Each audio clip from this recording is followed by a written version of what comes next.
everyone, welcome back to the channel where today I'm going to be talking all about Fantasy Island in Skegness. So for those of you who know me personally know I have fallen in love with this seaside amusement park over the past couple of years. I did my first proper visit there in August 2019, and then obviously, as you've seen on the channel, I went back with Yasmin for their Halloween event Fear Island in October 2020, and the place has just really grown on me and has a very special place in my heart. I love all the attractions on offer, and I just haven't had a bad day there when I've gone. Obviously in October we had the upset of the two big coasters and one of my favourite flat rides being shut, but apart from that we still managed to have a really good day, and in the end it didn't really affect any of our plans. We managed to get everything else done, plus the mazes, so it was great. In this video, as in all my normal formats of these kind of sit down chatty videos about the theme parks, I am of course going to rate the roller coasters from best to worst in my opinion at the park, and then also talk about some of the other attractions I love and won't miss out on my visit to Fantasy Island. Obviously this is all again my own personal opinion, so I'm really sorry if your favourite coaster isn't my favourite coaster, or if I rate something worse and you think I'm being harsh, or if you think I'm being too generous about a coaster there. This is all just my personal opinion, so no hate to anyone. But without further ado, let's just get straight into the video. So kicking us off in fourth place is the Rhodes Rocket. Now just because I put this as the fourth placed coaster out of the four coasters I have done at the park does not mean I think it's awful. As in the vlog I did mention, I think that this is one of the best Mack powered family coasters I have done. Just comparing it to the other coasters I have done at Fantasy Island, it just doesn't make it into the top three. It just kind of sits there, but it is a really solid family coaster. When I went back on it with Yasmin in October, I had kind of forgotten that it's actually pretty quick, and unlike some other powered coasters, it seems to pick up that speed pretty quickly from the moment you leave the station, whereas some things like the mine train at Alton Towers can sometimes take a while to get going. I found that this was pretty quick from the get-go, and it's just really fun. You get 2 laps, and it's got a nice helix on it. Obviously you get the good interaction with the log flume as well, and I love it. I think the first time I went on it, me and Sean managed to get a front row, so that was even better. As if you know me, based on loads of other videos on this channel, you know I like the front row on a coaster. Even if it's just something fun like a family coaster like this, I do like going on the front row. It's very fun because I feel like you can see everything a lot more as well. And that really adds to the experience for me. But then also at the back of the train you get the speed, and through those helixes you really feel it on the back. So it is a brilliant coaster, but it does come in at number 4. In at number 3 is of course Ice Mountain. I originally done this at Winter Wonderland in London. Obviously it comes there every year, but it also has its forever home at Fantasy Island when the main season is on, and then obviously when Fantasy Island closes for the winter it goes to Winter Wonderland. So it's great that you kind of have a coaster that you're familiar with all year round now. As I loved it at Winter Wonderland, then it was always this thing that it would just be there every December, and then it was announced that it was living at Fantasy Island during the main seasons, and that really cheered me up. And some of the best rides I've had on it have been when it's been at Fantasy Island. So in 2019 when I went on it with Sean and also our other friend Stuart, we got such an incredible spin on this thing that it just didn't stop spinning when we hit the brake run at the end of the ride, and the ride ops didn't even make any attempt to stop us spinning because it was spinning that much. They were just like, we're just gonna let you carry on, we weren't going to stop you. So it is one of the best spinning coasters of this variation that I have done, purely because I know for a fact that 9 times out of 10 you're going to get a really good spin on there. Same thing happened with me and Yasmin when we went in October. We managed to kind of figure out how to place ourselves in the car so we would get a lot of spinning on the second kind of part of the coaster layout, and it didn't disappoint. We went on it twice, maybe 3 times, and every single time we got a really good spin on it, and I just love it. It's great for families, but it's also got that thrill factor to it, especially when you get the spins going, and that is why I feel like it deserves a place at number 3 on my list. In at number 2 is Odyssey. I love this, which is really strange. I know SRCs kind of have a reputation of being rough and quite awful, but I also find a lot of them are quite underrated. Kamali at Flamingo Land is my favourite. I've only done the 3 in the UK, so I don't really have much else to base it off of, but out of the 3 I have done, Kamali is by far my favourite. And then this is really good. I do think it's better than Infusion, maybe because of this one's a lot taller and you can really sense that height difference, and I like a coaster that is tall and is quite quick, and this kind of fits it. But I do have a soft spot for Infusion, especially on the front row. Same thing with this. This is obviously very temperamental, as being by the sea, if the winds are too high it doesn't open, so a lot of the time when you visit Fantasy Island it's always a very hit and miss coaster whether you're going to be able to get on this or whether it's going to spite you. And obviously it spited me and Yasmin in October, so she is yet to do it, but I managed to do it in August 2019, and the front row is by far the best row on this thing, because further back, yes, it is rough, but it's not an uncomfortable rough, it's more jolty, and then there's a few elements that are quite rough and quite painful, but nothing to complain about too much, obviously, because it's at number 2 on my list. It's great, the loop is really fun, and even just that first initial drop on the front row when you're kind of slowly hanging over the top just up here before you go down the drop and you realise how tall the coaster actually is. It's an intimidating thing, especially on the front row, and I just loved it. It's, what can I say, Vekoma has got better in later years, but for what it is and where it is, I think it's amazing. I think it's really fun, and it's why it's at number 2. Which means, by process of elimination, of course, my number 1 roller coaster at Fantasy Island is Millennium. This is so good. Again, it's manufactured by Vekoma, so again, it's not known for being a smooth coaster experience when it comes to Volcano, but with this is smooth. This is really good, and again the front row is just something special for the UK.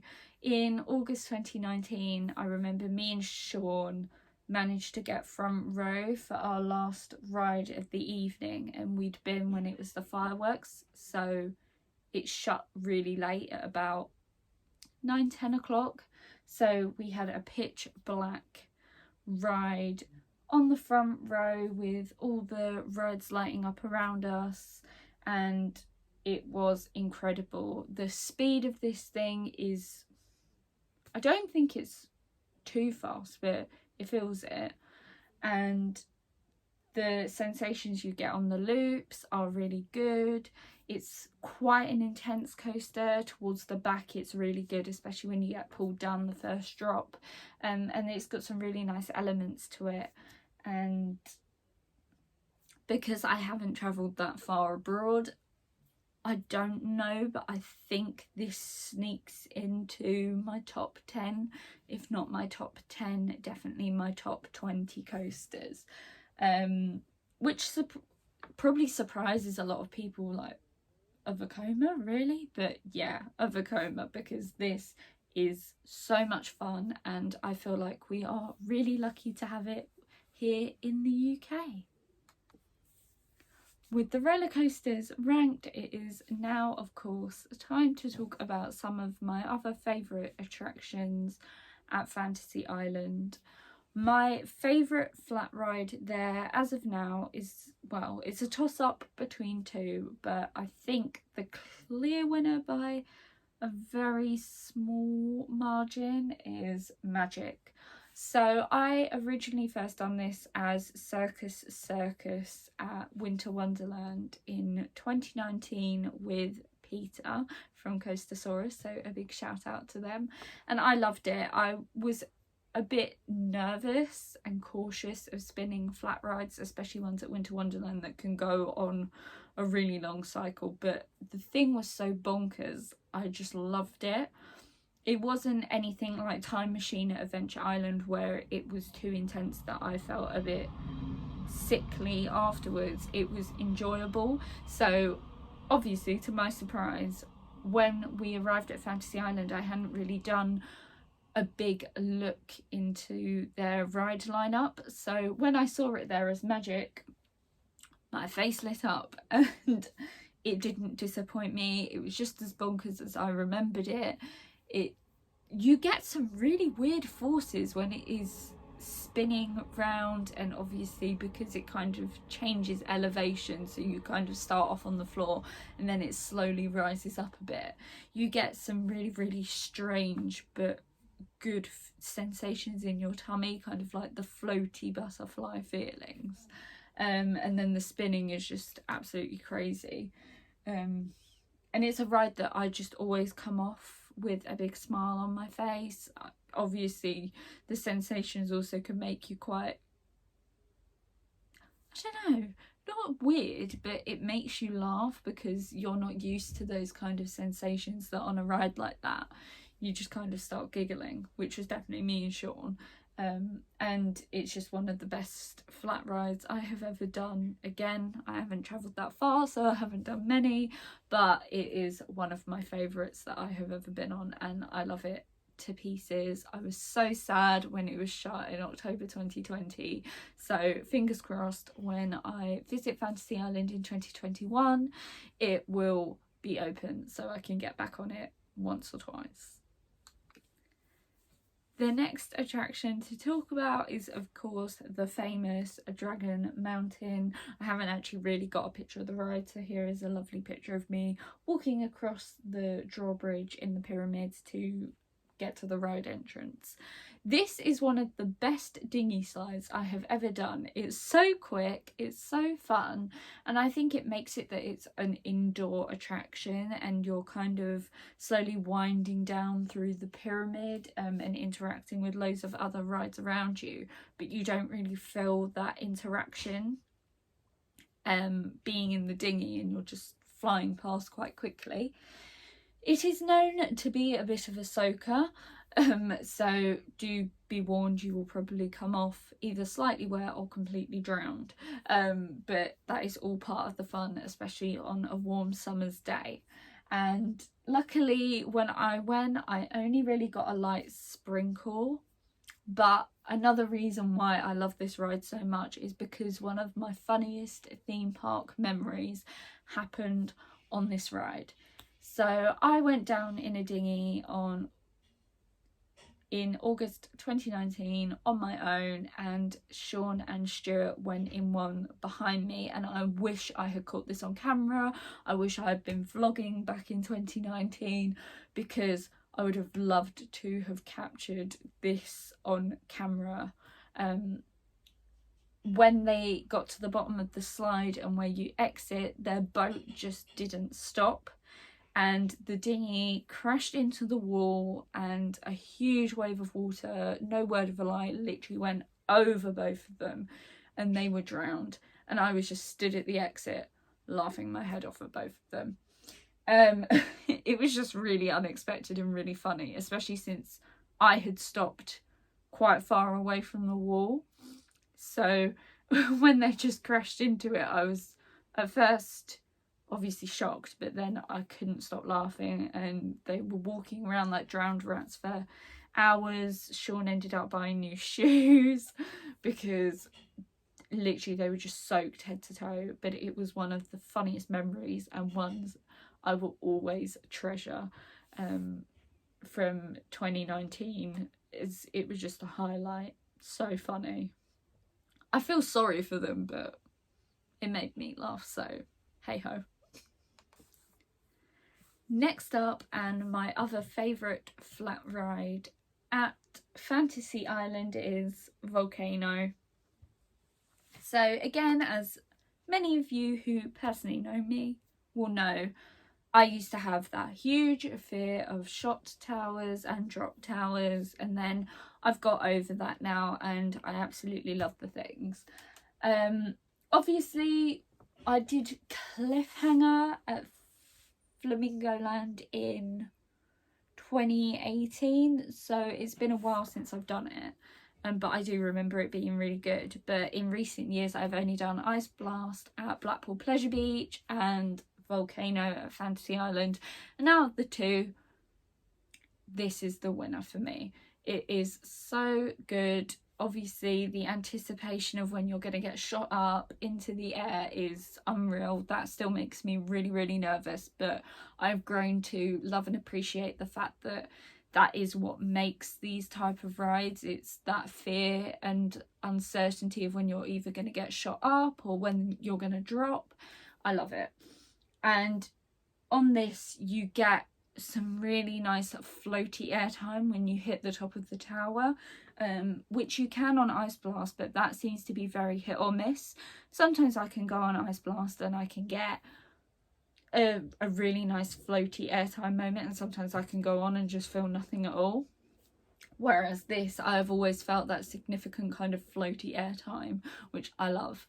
And it's a great ride. I managed to do it at night in October. I didn't get any footage unfortunately, but this in the dark was so much fun, especially looking out over the sea and across the rest of Fantasy Island and down towards Skegness Pier. It is incredible, and it's a ride definitely not to miss, and one I cannot wait to get back on when I return to Fantasy Island in 2021.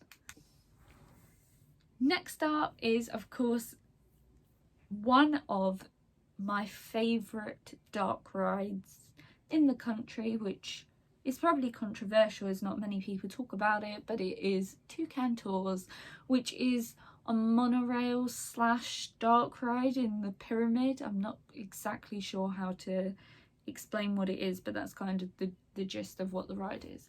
And it's really good. So you get on and the monorail just kind of takes you around the top of the pyramid, and you go past the high ropes course, and then you get to the little cave, which is the picture here, and this is the dark ride section, and there's lots of audio, different effects going on in there, and it's a little bit like the history of Fantasy Island, and there's loads of little Easter eggs about certain rides at the park. Like there's one bit where a volcano lights up, which obviously relates to Volcano the shot tower, and there's loads of little moving animatronic animals like lions and things like that, a lot of like Mayan totem poles that move, lots of lighting effects and air cannons, which in the video, if you have watched it, you will know Yasmin got a huge scare from one of them. And it's a hidden gem, I think, because not many people easily find this ride, and I haven't really heard many people talk about it. Maybe because I haven't watched that many videos on YouTube. Maybe loads of people do talk about it from but from what I have witnessed and seen, it's something that doesn't get talked about a lot, which upsets me, as I think it deserves some recognition, because for a park that isn't a major UK park, this is so good and so much fun, and definitely worth a ride when you go, especially since it's quite hidden as well. We walked past the entrance to it God knows how many times, and we didn't know it was the entrance to it, and then once we realized, we were like, oh, okay, that's the entrance. But it is a fabulous little dark ride, and I can't wait to go back and have another ride. The penultimate ride at Fantasy Island I'm going to talk about is Techno Jump. So if you have watched my Brighton Pier favourite attractions video, you will know I have a real love for their jumpy thing called Galaxia. Frog, I don't know what the technical name for it is. Might be Techno Jump, which is the name of this ride, but it's the same principle where you're on an arm and you can see at least 3 people, and then it goes through the sequence of bouncing, and then it holds you at the top and then you drop. Galaxia is definitely the better one of the two, but I still absolutely love going on this when we go to Fantasy Island. It's a really fun ride. It breaks up the day, so if you've done something like Magic, or you've done a few re-rides on the coasters and you just want to break your day up with something a little bit different, this is my go-to when I'm there. And it's so fun.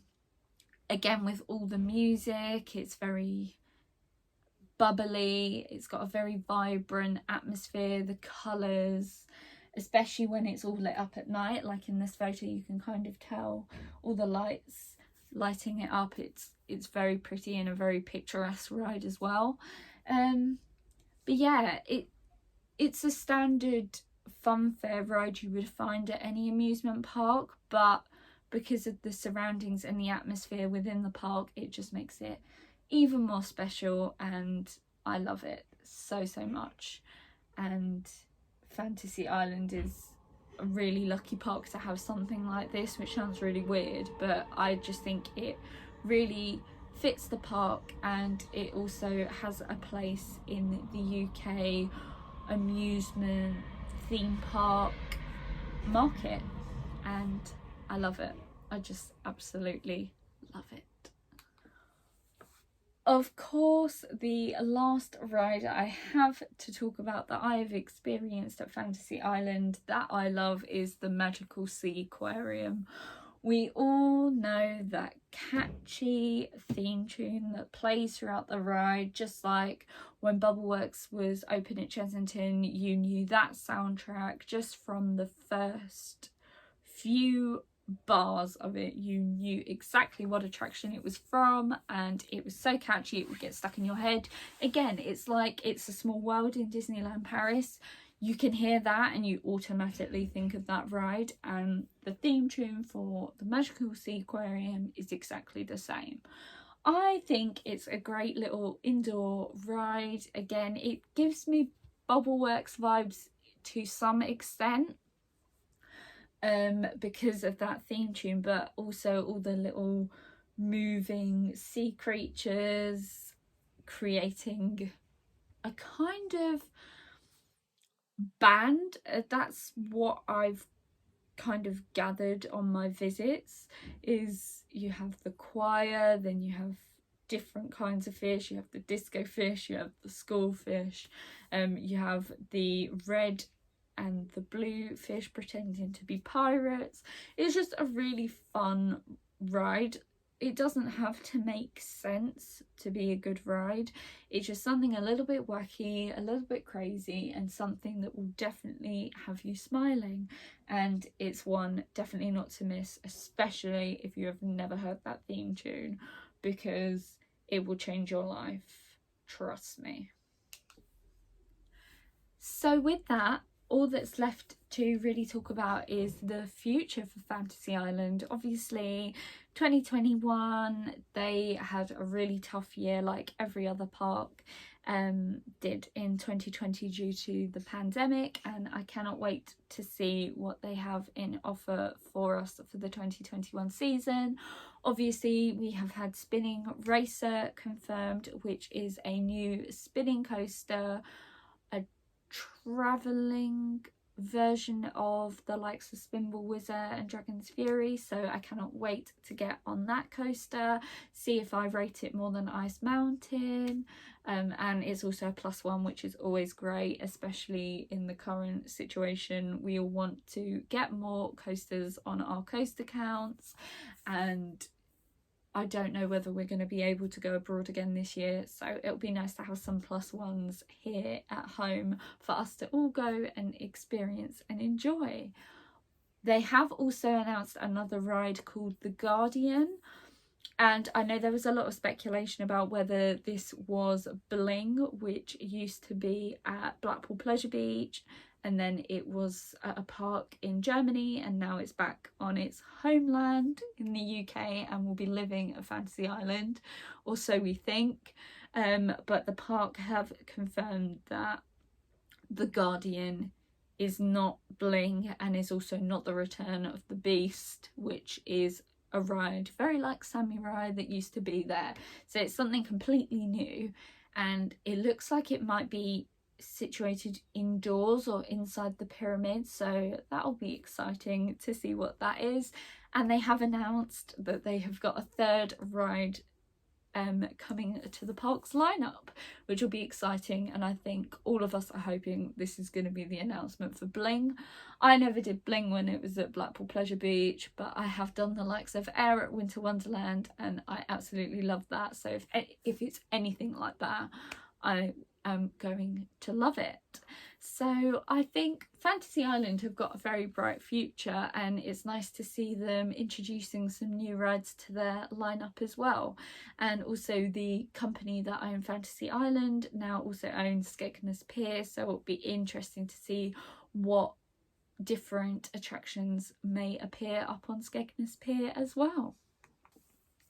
Thank you all so much for watching. I do hope you have enjoyed this. I know it's another sit down video, but we are almost there with a lot more outdoor content coming to the channel again. So if you have enjoyed this video, please do give it a like, leave a comment down below and let me know what your favourite Fantasy Island attraction and roller coaster is, or ask me any other questions you may have about my opinions on certain things at Fantasy Island, or why something hasn't made the list, as I know there's a lot of things I could have mentioned, but I just wanted to mention the ones that really stick out in my mind.